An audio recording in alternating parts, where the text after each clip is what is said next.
El Tribunal Constitucional entra en sesión, vista la causa rol 3132, requerimiento de inaplicabilidad presentado por Sociedad Educacional Sabia S.A. del artículo 15, inciso segundo, del DFL número 2 de 1996 sobre subvención del Estado a establecimientos vocacionales. Tiene la palabra el relator, señor José Francisco Layton. Muchas gracias, señor presidente. Sociedad Educacional Sabia, Sociedad Anónima, ha deducido requerimiento de inaplicabilidad por inconstitucionalidad respecto de la ya enunciada norma para que ésta surta efectos en un procedimiento ejecutivo en sede laboral que se ventila actualmente ante el Juzgado de Letras del Trabajo de San Bernardo. El texto de la norma reprochada dispone que la subvención solo podrá ser pagada a los sostenedores o sus representantes legales, salvo los casos de medidas judiciales. Conforme alega en su presentación la parte requirente, la aplicación de este precepto impugnado vulnera diversas garantías fundamentales, conforme pasará a exponer. Respecto a los hechos, expone que fue demandada por don Juan Figueroa Valderrama ante el Juzgado de Letras del Trabajo de San Bernardo, judicatura que dictó sentencia favorable a sus pretensiones y así denegó la acción deducida en su contra. Pero, recurrida de nulidad esta decisión para ante la Corte de Apelaciones de San Miguel, dicho tribunal revocó la decisión anterior, condenándola al pago de diversas prestaciones, por lo que se dio inicio a un juicio de cobranza laboral.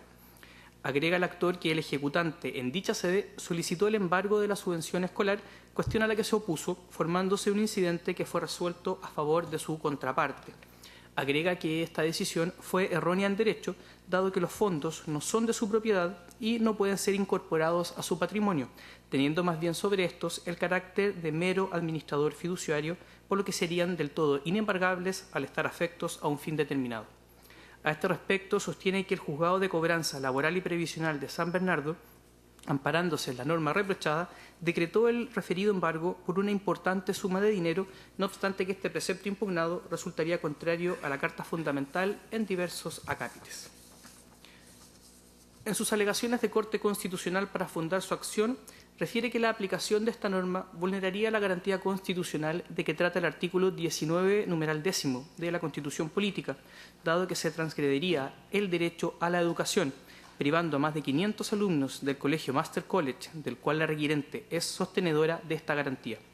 Abunda en lo anterior afirmando que ésta debe ser asimilada también con la igualdad ante la ley, la que no se respetaría dadas las diferencias que se producen entre los alumnos de un colegio subvencionado cualquiera y los del colegio que resultaría afectado por esta decisión judicial. Unido al anterior, refiere también vulneración al artículo 19, numeral 24 de la Carta Fundamental, dado que al aplicar en el caso concreto la norma impugnada se provocará un impacto tal que afectará no solo a los alumnos, sino que a toda la planta de docentes y asistentes de la educación, dado que no se encontrarán disponibles los recursos para pagar sus sueldos ni para solventar los gastos inherentes a la actividad del colegio. Así se vulnera el derecho de propiedad reconocido por la anotada norma constitucional. Abundando en este acápite, sostiene que la garantía en comento también se afecta respecto de los propios alumnos, dado que al ser asignada la subvención a estos, ellos se transforman en propietarios de la misma, cuyo fin no es otro que garantizar su derecho a la educación.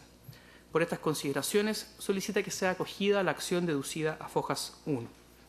Este requerimiento fue acogido a trámite por la primera sala de esta magistratura, decretándose la suspensión del procedimiento en la gestión judicial pendiente en que se ventila, para, posteriormente, ser declarado admisible el día 22 de agosto de 2016.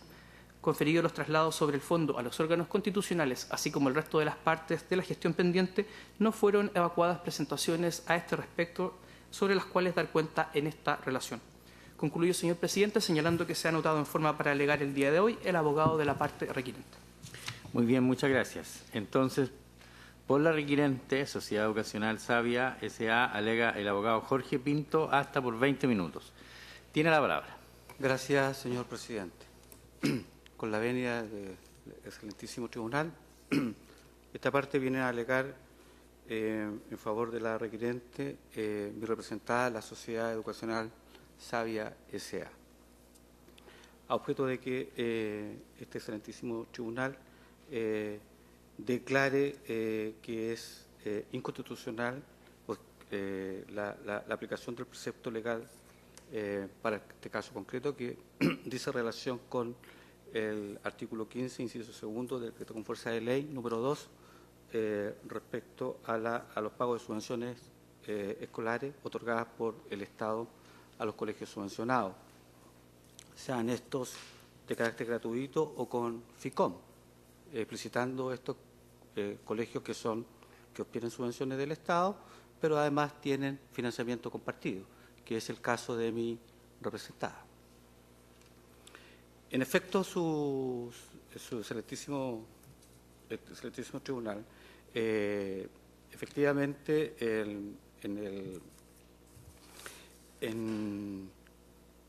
en julio del año 2015 se dictó sentencia en el Tribunal del Juzgado Laboral de San Bernardo en la causa RIT O467. Hago una aclaración que por un error involuntario en el requerimiento se indicó la O124, 2014, teniendo presente que es la O467. Dicha sentencia, tal como la expresó el señor relator, fue favorable, donde se acogió que el despido del actor era justificado, puesto que se daban las hipótesis del artículo 160, numeral 3 del Código del Trabajo.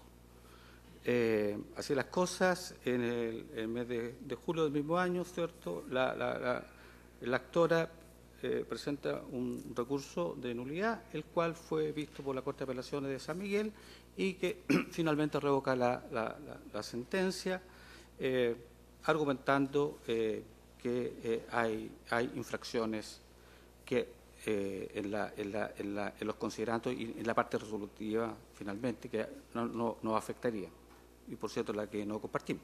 Y finalmente el asunto se encuentra pendiente, ¿cierto?, en el Tribunal de Cobranza Laboral de San Bernardo, cuya causa rige la C35 del año 2016, que se inició en marzo del año ya señalado, donde la parte ejecutante inicia el cumplimiento de la sentencia. Evidentemente, mi representada y este abogado presentó todos los recursos necesarios y pertinentes, y en particular solicitando la exclusión de la subvención escolar por considerar con fundamentos plausibles de que es inembargable. Ante esta situación se presentó un recurso de hecho por la ejecutante ante la Corte de Apelaciones, el cual no fue acogido, y en lo particular el informe entregado por el juez del Juzgado de Cobranza Laboral expresa con claridad algunos aspectos. Solicito permiso para leer. Señala respecto a esto, ¿no?, que dados los argumentos de las partes y atendidas las circunstancias que este tipo de solicitudes de embargo de la subvención escolar ministerial no han resultado del todo pacíficas en nuestra jurisprudencia. Esto es una apreciación evidentemente general. Y como ya señalé, la Corte no acoge ese recurso de hecho. En consecuencia, el incidente debe ser resuelto por el Juzgado de Cobranza Laboral, que finalmente indica que sí es susceptible de embargo y considera o toma para justificar dicha resolución la expresión que estimó la Corte para revocar la sentencia favorable obtenida en el juicio principal, que establece, ¿cierto?, e interpreta la frase comillas medidas judiciales que están indicadas en el artículo 15, decreto con fuerza de ley número 2, respecto al pago de subvenciones escolares, en el sentido, tal como expresó el señor relator, de que se paga a los sostenedores o a sus representantes legales, salvo medidas judiciales, una expresión genérica. Cabe señalar e indicar que, si bien es cierto, no hay una exposición clara y precisa respecto a lo que señaló el juez del Juzgado de Cobranza Laboral, no nos cae la menor duda de que aquí se inspiró en el principio indubio pro operario, que hoy día es muy cierto, hay mucha, no sé si decirlo en términos muy concretos, mucha crítica, no hay mucho consenso en la aplicación en lo particular de este principio. Y creemos que fue lo que, de alguna otra manera,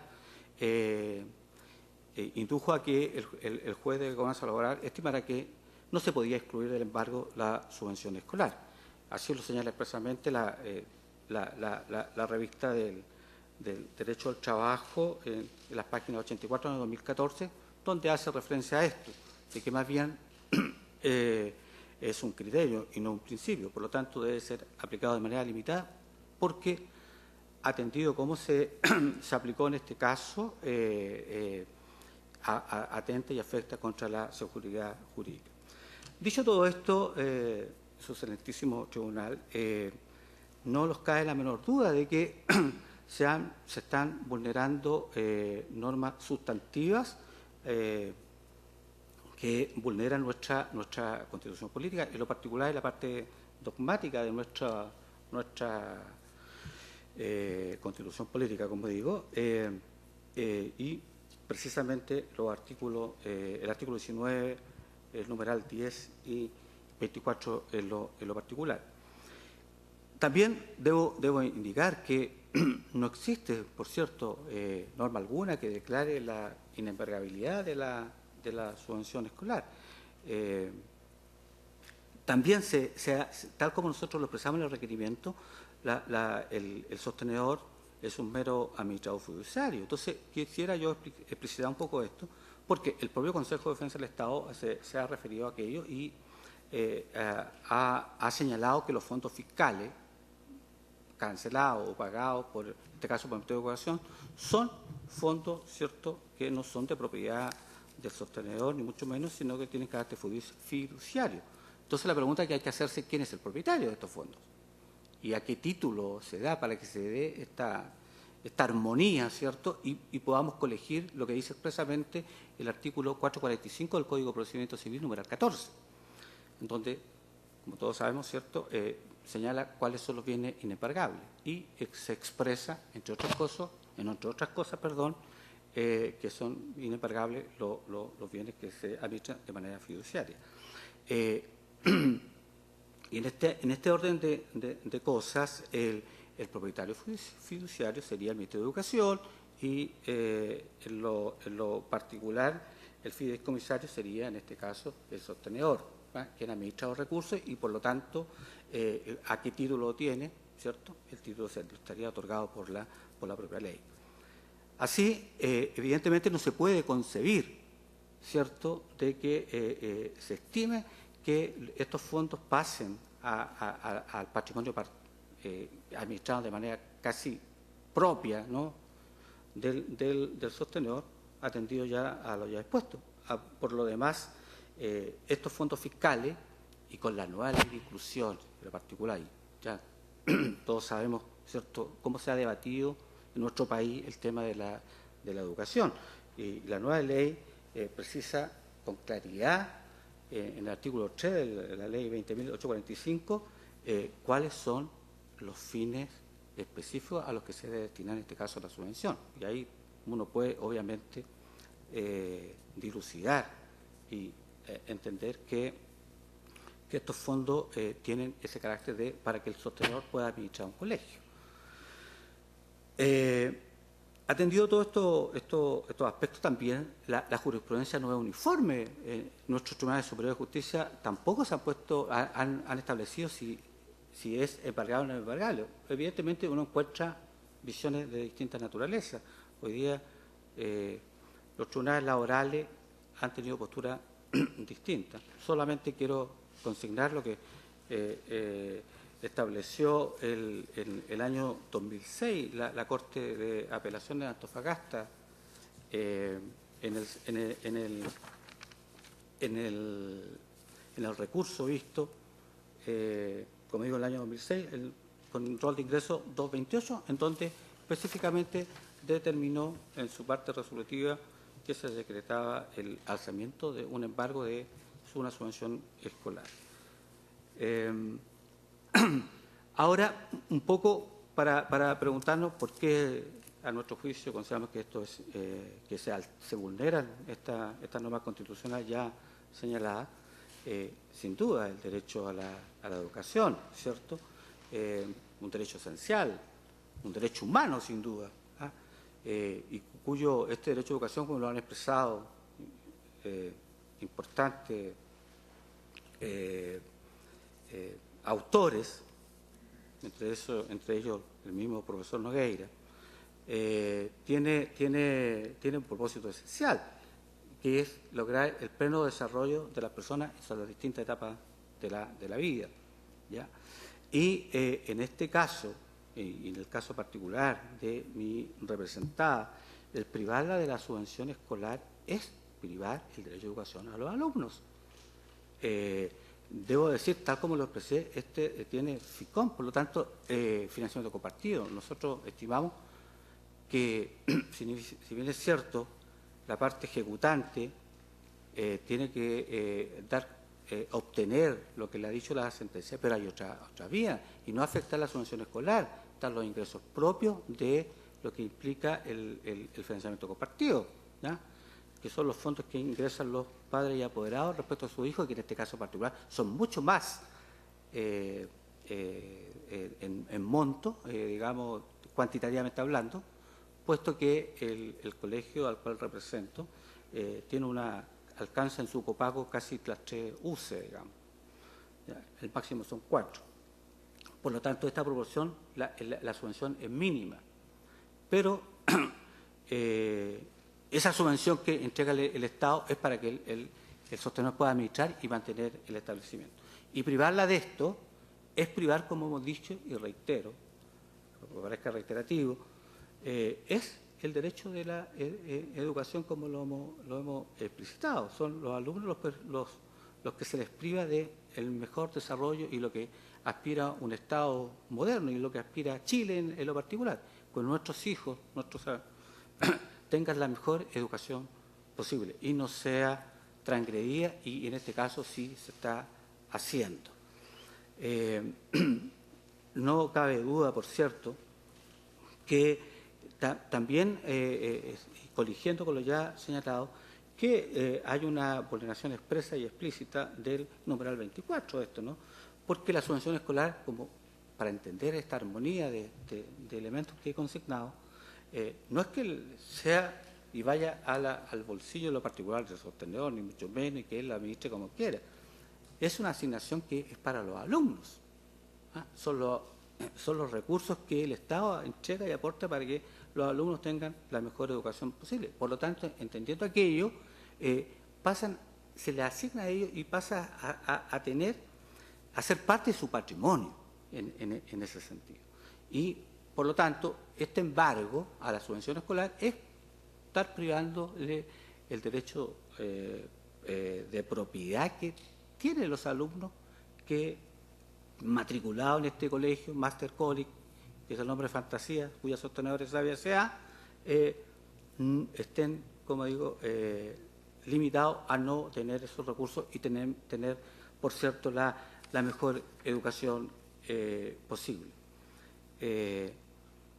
Por lo tanto, y en consecuencia de todo, ya lo he expresado, sin duda que la apreciación del juez juzgado con esa laboral al estimar que se debe aplicar el decreto de embargo a la subvención escolar, creemos sin duda que es un error en lo particular, ¿ya?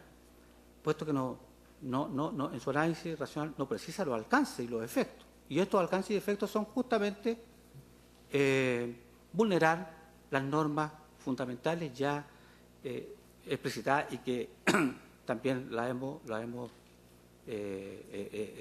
digamos, señalado y están en el requerimiento.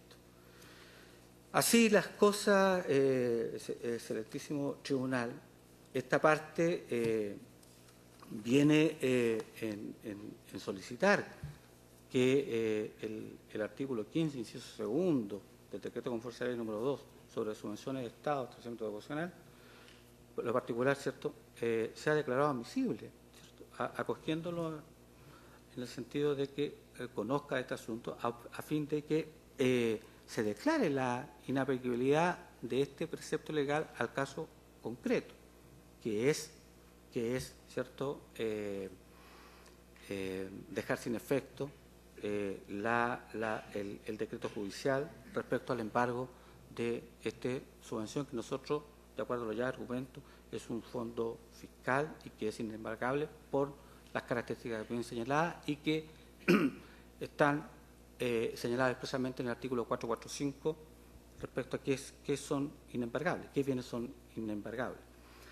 Y por lo tanto pedimos que así lo acoja este excelentísimo tribunal y que en la oportunidad pertinente y favorable, además, ¿cierto?, se oficie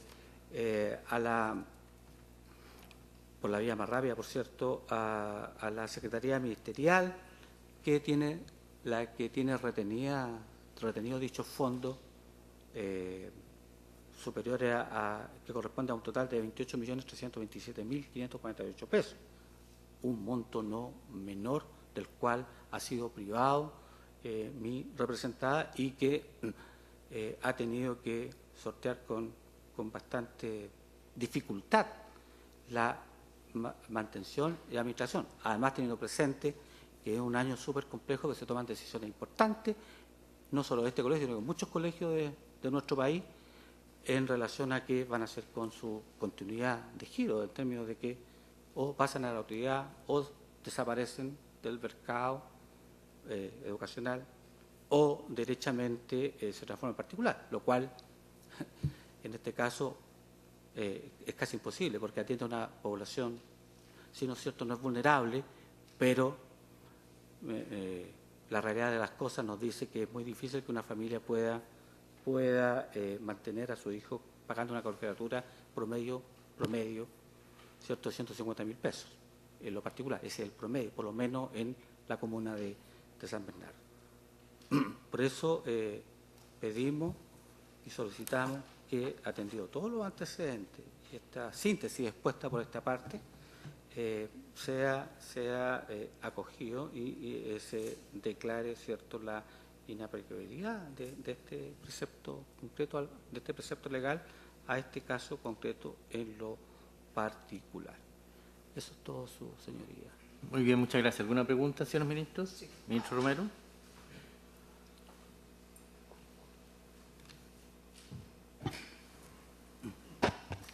Buenos días. Buenos días, señor ministro. En el procedimiento ejecutivo general existen mecanismos jurídicos para lograr la exclusión de bienes de patrimonio ajeno de aquellos bienes embargados, como ocurre, por ejemplo, con la institución de las tercerías. Correcto. Si lo entiendo bien, usted plantea que la norma impugnada ha impedido la posibilidad procesal aludida o equivalente a la aludida.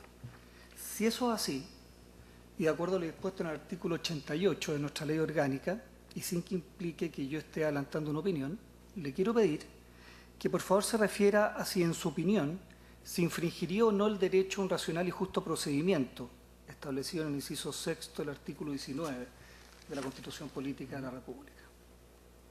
Gracias, señor ministro.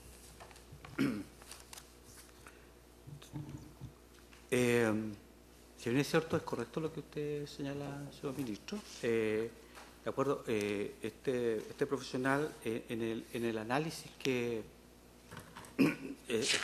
determinó para presentar el requerimiento en su oportunidad, en conjunto con otros colegas, estimamos que la vía más plausible, de acuerdo a los argumentos ya expuestos, es que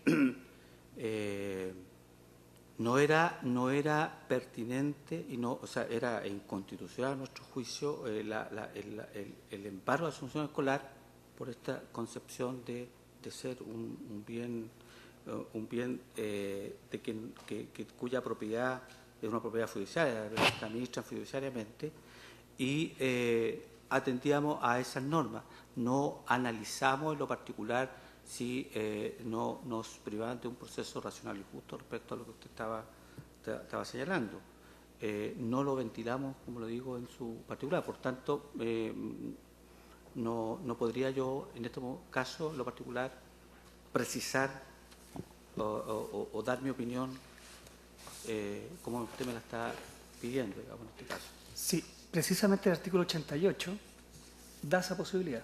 Sí. De modo que esa es la razón por la cual Lo entiendo. en el fondo le Sí. manifiesto que Porque esta de es la hecho, oportunidad de hacerlo si es que usted los tiene. Sí, correcto. Sí, es correcto. Correcto lo que usted señala en eso, en lo particular, digamos. Y como dijimos también, como no hay uniformidad de criterios en nuestra jurisprudencia, digamos, nosotros analizamos que pensamos que era lo más pertinente. Así, no sé, se han presentado, ¿cierto?, hasta recursos de protección ante la Corte respecto a estas situaciones para establecer si se ha actuado arbitrariamente o discrecionalmente respecto a acoger, en este caso, por ejemplo, tercerías de posesión respecto a la subvención escolar. Hay mucha jurisprudencia respecto a eso. ¿Alguna otra pregunta, señor ministro? Ministro Vázquez. Buenos días. Buenos días, señor ministro. Una consulta. Usted ha hecho mención fundamentalmente de dos artículos, ya se le había preguntado sobre otro por el ministro Romero, que es el derecho a la educación y el derecho de propiedad. ¿No considera que podría estar eventualmente también vulnerado o afectado el derecho o la libertad de enseñanza en cuanto implica organizar, establecer y mantener establecimientos educacionales en la medida en que los recursos públicos otorgados y que entran en el patrimonio de la entidad no pueden llevarse ni utilizarse Sí. en eso? Sin duda, claro, el mismo decreto... Porque no está señalado en el Sí, requerimiento. Sí, concuerdo. Claro, no lo planteamos, pero sí, creo que a la luz de todos los antecedentes, sin duda, porque el artículo 5 del decreto con fuerza de ley número 2 bueno, señala, entre otras cosas, ¿cierto?, cuáles son qué obligaciones tiene el sostenedor respecto a qué debe hacer con esos recursos, y un pueblo que estaría planteando aquello. Sin duda se estaría vulnerando en este caso, habría un efecto directo en lo que dice relación con la libertad de enseñanza, sin duda. No cabe duda que compartimos ese juicio, ese hecho concreto en lo particular. Por lo tanto, amplía aún más, creo, y argumenta aún más que efectivamente hay normas del artículo 19, no solamente las que ya yo explicité en el requerimiento, sí también acojo y creo que se forma parte de que esa norma de libertad, lo referido al principio de la libertad de enseñanza, también está siendo afectada por el decreto de embargo de esta subvención escolar. No nos cae la menor duda. Gracias. ¿Alguna otra pregunta? No, muy bien, concluye entonces la vista de la causa.